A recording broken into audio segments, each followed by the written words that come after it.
Alfred Mutua nigabulira abamenyi borogongo rwa Eastern kubwatira ne serikali ya Kenya kwanza iliyo kwenyorera amagendero. Mutua nigayakwa naya asitaro y'umurayibwense Dr. William Samuel Ruto ase county ya Kitui ase umurayibwense abwatuka title deed na kubayirira abamenyi usina kubalira abamenyi basemi yuchire cyamagendero buna ukoba roserie kipara kinyumba cyerigo lirense gati ya yande amange. Umurikyo ito Deborah Kerbo na roboti yorwase obwememono. Nase county ya Kitui Chingakio murayibwense akoretaro ya magenderero asensemeyo umuwaziri oleba Alfred Mutua nigate babuna orogongo rwabo kamba ndoli wanchirana kwa baisko ya serikali ikiagera ni gorwa peireme ya serikali ya miaka yonsi. Sasa sisi tunafanya nini huko kwa opposition? Hii tumedanganywa kwa muda mrefu, but enough is enough. Enough is enough. Hawa vijana wote hapa, hawa watu hapa wamechanuka macho. Hii siasa ya political poverty strategy ina hiyo siasa ya chenga hapa ya opposition. Sisi hatutaki, sisi tunataka maendeleo.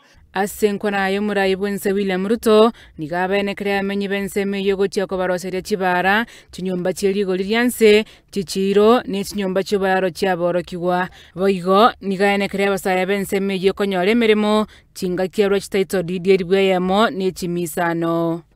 Mimi nimefika hapa leo kwa shughuli ya mambo ya maendeleo ya Kitui County pamoja na Mwingi pamoja na Kamuongo. Nyinyi mnanisikia? Na nimekuja hapa mambo matano ya muhimu.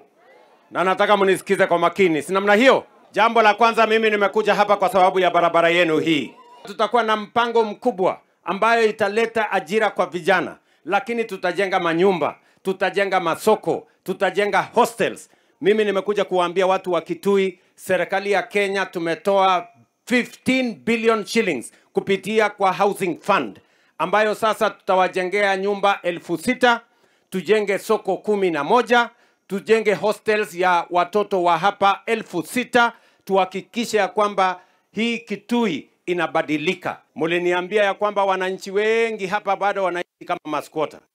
Mtu anaishi mahali lakini hana title deed ya shamba yake. Leo mimi nimekuja hapa na hati miliki 15,000 ya watu wa hapa kwenu. Omokonyi bw'omurayibwense Kiture Kindiki nigamwoko boko murayibwense asoko gendera kolenta magenderero asenseme ya bukamba asaburi abamenyi benseme yogosoime ya serikali Chingakio mugavana we county ya Julius Malombe asingirira gotabuna Chingakiechi nicho gokorera abakenye meremo. Tunakushukuru kwa sababu hii barabara ilikuwa imekwama for more than 8 years. Na leo tumekuja kusindua kusikanishwa kwa hii lami yetu kutoka hapa Kamugongo mpaka Kandwiwa, na mumesikia rais amesema after that atatusukumia pale Kyuso iende mpaka Seikuru na baadaye ifike Usweni, ifike pale kwangu nyumbani. Ndio kuwe na shortcut ya kufika pale kwangu nyumbani. Watu wa area hii we are one. Ama namna gani jameni? Si soko ndio hii? Si rais ametujengea soko? Si umesikia title deed na stima? Sasa ni wakati wa maendeleo. Unasikia? Wakati wa kazi. Aya ni gakoreka Chingakiense ya Kenya yiroberetie gosowa sobo cholie banene bumwaka chiri bwibere ne 2025. Masoko ijengwe. Maji ipatikane. Mwenda Kewo. Deborah Kirbo, Ensoko TV.